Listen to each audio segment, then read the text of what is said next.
fasoden jekulu ulu willa kujo ko fo barkan o kata ka bo gaw konnala o fena temelen ko fe ministre ale la se konike ko ale koninga barakela ulu me nyogon fali mike ko o baraw damene la kurai kawlo do na fena ka fo ko Senegal ye jabana nyamo ni o ye Macky ye o sera mali kono ka keni bi talendo ambal mo ni ne anga bi kuna fonu lap mabaye amina ulu wala ye aka bidon kibaru konnala kawla dona ka fo kunun karido utkalo kletan nani gaw yen faso de jehulu ulu farla nyonka ka wiliga jo chaman konike ni wiliga jo ale koni kun jonjon ba hera koni chogam na barkan o gon mese ka ta ka bo gaw konala gaw yen faso de jehulu ulu koni kle sabadi barkan o finitiguma ko u gon ka gaw konnabla koni amanye barkan kon be mali konnala alibi ko ga do hon be ka fara la kana balya ka fenti ka bo ola ko wafene ko ulu koni ajate mine ka fo ko barkan koni sembe mali koni e bambaga cikele ko nin chamana ko ali bingal ke wale labam ko din taraka nyasi mali fini tuguma ko ul ko ni ajate mine ka fo ko barkan ko ale ko ni ka deme be ni ko jukoro ko wa fene ko u kon be anyini minusma ale ko ni fini tugu fe ko ul ko ni kana son fio barkan fini tugu u ko ni kata u nyagami utula yenno ni faso de jagulu nunu ulu kone ayire ka fo ko ulu kone keleme ka kle sabam kon di barkan finitiguma ko uka gahubla ko ni ukon ma gahubla ko ukoni ka tama gaw kon la ko ukoni bena ke baray ko sabla ko sira kerengelen do kon be no kerengelen la gaw ansonko gaw burem aleni gaw wa bariya ko ulu kone tena son fiu barkan finitigu uka teme ni sira nun kan sabla ulu bena wili ka ni sira nunu bela jelemine ko wa otena ke uluga wilika jodan ko ulu bena wilika jo chama feneke wala sa chukam na kani mo gonun ku jago ya ka bo gaw konnala ko wa ube anyini mali transition nyama o fenefe ko uga franci nyamana ko o wele bo jennenka sabla ko ulu koni sembe bambaci wale chama na kanyasi mali finitikuma nunu ka wili ka joyen akoni ku jonjomba o koni kunye ko barkan akabo gaw konala ga otemelen ko fe u dasera e fembe songo gelali yere kon fenema ko ni watinna ko do faralendo fembe koni songo ka ko o gele ababe ulukan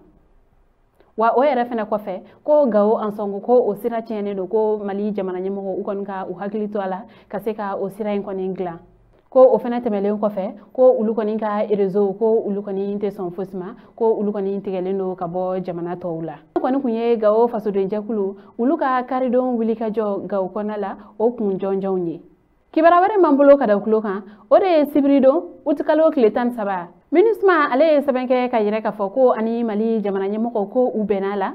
ko ministre finitigu ulu kon me nyogon fale mu konike ko o baraw damne la kuray kibara musrama ulu kon ne ayire ka fo ko kabini joye kalo kletan wolonvla ko d'Ivoire jamana ale finitigi munun koni minela mali kono yana nu u kon kun hakya beta mugo binani konontona ni akon kun yire la ka fo ko ube ministre ka baralanga tie kon mataye o koina o ko senfe mali jamana nyemo ulu kon ne dansiki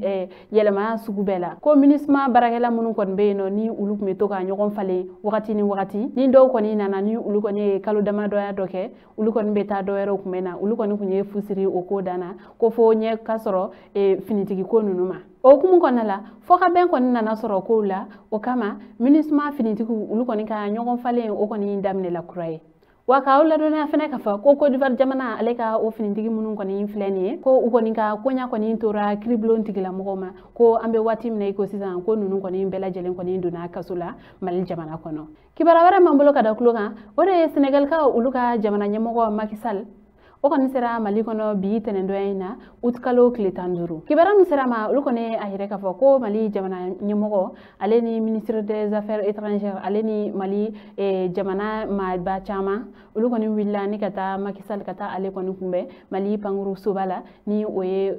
aéroport Modibo Keita kawla dona ka fo Senegal ka ko jamana nyamo o ga se mali kono yanno ko o kon be fen flare ko fo bara nyoko ya aleni baniyam kon be mali jamana aleni Senegal jamana ni nyokonje wala sa ka se ka o ko sinsi Senegal jamana kuntigi ale era kon ka fala ko mali jamana ko o era kon njoro ka bon ko sabe Afrique de l'Ouest kon nala ko kama u kon bena laben su bela jelenke wala sa joga mena mali transition o se ka kunche herela Senegal jamana nyamako oga mali kono nali ni ne koni hiye akibara la puma bawi amana kibara yoro msoro ukofe ambo da ukluka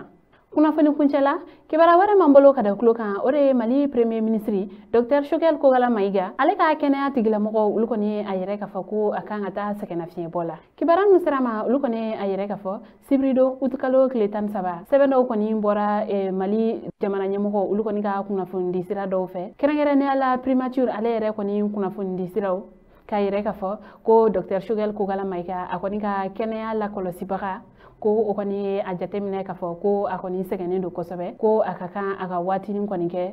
sɛgɛnnafiɲɛbɔ la k'aw ladonna k'a fɔ ko nin kɔni kun ye Dr Choguel Kogala Mayiga ale kalo 14 ye baara la ko wa a kuma deli ka taa sɛgɛnnafiɲɛbɔ la fɔlɔ kɛnɛya tigilamɔgɔ olu kɔni ka jateminɛw y'a yira u la k'a fɔ ko a jagoyalen don ka taa nin sɛgɛnnafiɲɛbɔ in na ko a bɛ nin waatinin kɔni kɛ lafiya la ko o kɔfɛ ko dɔgɔkun wɛrɛ ko a kɔni bɛ baaraw daminɛ an balimaw ni ne kun ye aw ka bidon kibaru ye ka da aw tulo kan ani ce aw ka kulomajɔ la aw kan bɛɛ an ɲɔgɔn wɛrɛ